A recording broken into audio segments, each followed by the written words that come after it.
Trinity came back in here again, new video. Nothing's gonna slow it down. The progression of what we are on, which is becoming the best version of ourselves. So today this video is brought to you by, I just want to go over different aspects of your life where you are in the right, but people will try to make it seem like you are in the wrong. I didn't write anything down, just off the top of my head.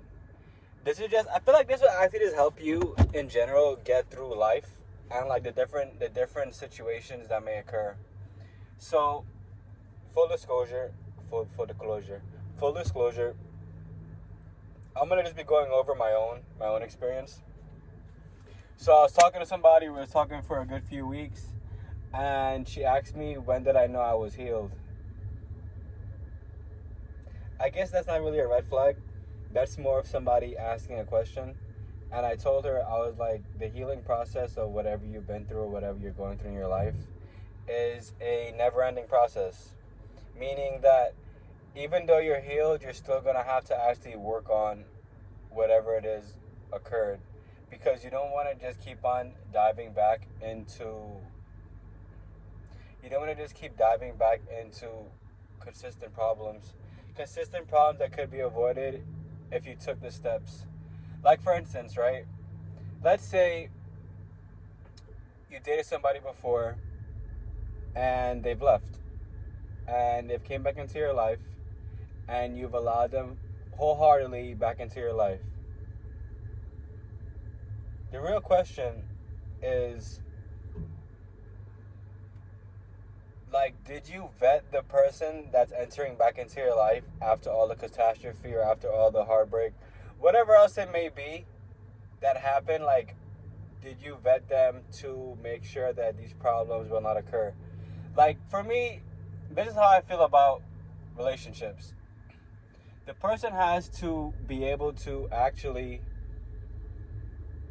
perform tasks that I can do to help me lighten my load on what I have to do. Whether that's me writing my ebooks, whether that's me editing videos to put on YouTube, whether that's somebody that can edit shorts, or somebody that can actually what's it called again? Like actually work on Canva or whatever I'm using to write the book, or it's just somebody that like will pretty much be like an appendage. So like as an appendage, so like let's say I had 4 arms, right? My third and fourth arm will be used to like pick something up. So like a grocery run would only take 1 run instead of 2 runs because I have 4 arms now, right? That's how I see like a relationship as these days.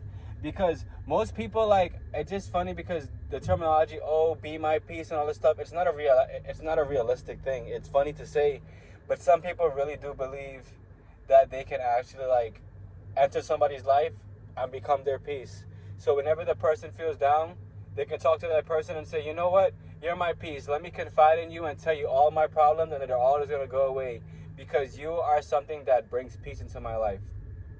1, that's not realistic.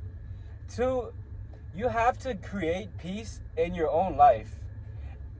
It's so funny because like as I made this channel, the more and more I talk about it, it's the more and more I feel like people don't understand that like you have to take time to love yourself. You have to take time to unload whatever burden that you have alone. You have to take time to unload, okay, you know, I've been eating all this junk food. Now maybe I want to start working out, right?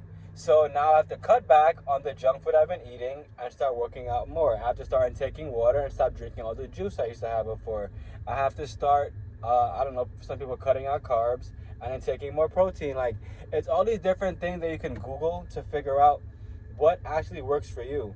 Because in this day and age, a lot of people assume that everybody's body type is the same. You know, like if your level of stress is very, very low, all these different things you have, it will pretty much like make do, and it will actually be easier for you to understand.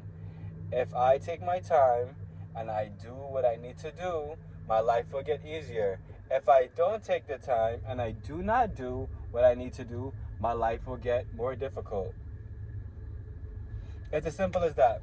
I know it's kind of off topic, but this is like a big blend. I want to make one big blend video so people can watch it and relate back to like, okay, this relates to me, this relates to me, it doesn't relate to me, this relates to me.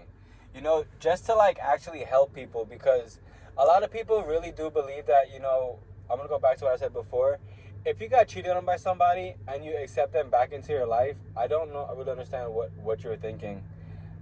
And there's so many different memes about it, and like, you know, like they put a clown face on somebody, and to me that's literally how you look.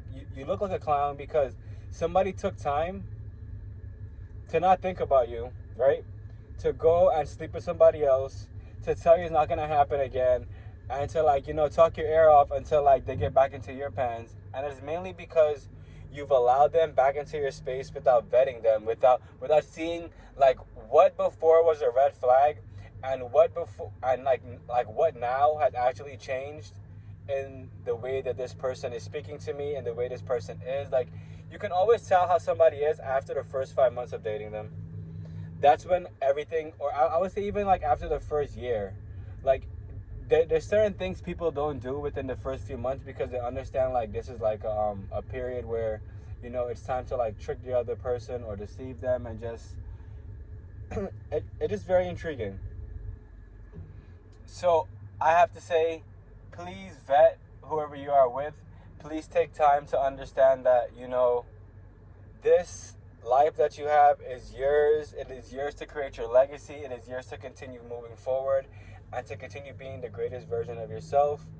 A lot of people, most times, they actually get tired of what they need to get done. They don't actually take time to figure out, oh, you know, if I do this, my life will be easier. And, you know, that's okay. That's okay. I see a lot of people who are dating somebody and the person's on social media. For me, social media is one of those things that it's like, if you don't have social media to promote your business, if you don't have social media to promote like just, I guess like I can't even say just you, because people like promote their bodies, but if you use social media to just like display self, display so display yourself as if you're single, and just like display yourself as if like, you know, this is me, you know, and you're dating somebody and your whole page is about you and it's just mainly about you, just, I would just say being a hoe, just like you selling yourself, just like you have naked all over social media. And then you have somebody you date who's like okay with that. Like this person, the person you're dating, male or female, they don't have any self-worth for themselves. Like they were literally sleep with the wall if the wall had a hole. Like it's all these different, it's these different situations that people don't want to think about, but this is the reality of what we are living in. Like, why would you want to date somebody that has their backside and everything that like is supposed to be sacred all over Instagram, all over different social medias? Like why should that actually be okay to be with somebody that moves in this fashion? I don't believe it's okay. I believe that people make it okay because they want to make all of this the norm and all these different things, but it's not the norm.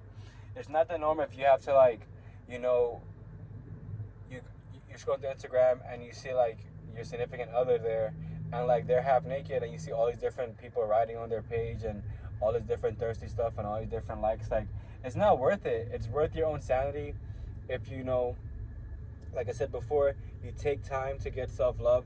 You take time to understand that, you know, I do have to find love for myself because no one's going to give it to me.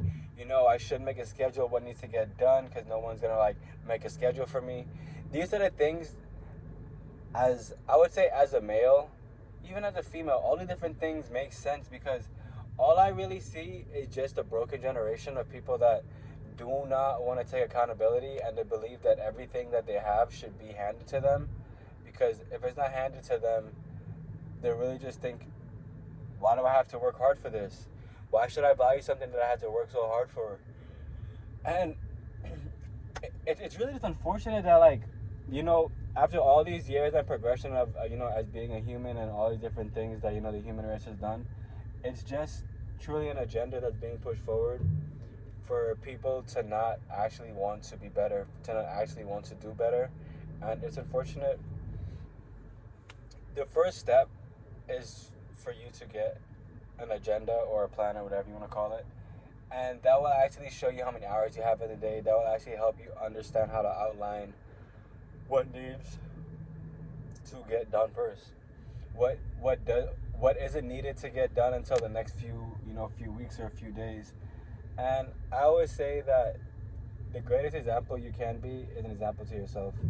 Because if you're not trying to be better for you, then I don't know what else can make you want to be better. Don't forget, if you love these beautiful crystals and this beautiful jewelry, check out the site, crystalclairuni.com. Crystal Claire with a K, uni with a U.com. And don't forget, there's also self-help books on there. There's different poetry books I wrote. I think there's over like 50 books on there, honestly. The link will be in the bio, the description, per usual. And I love you guys.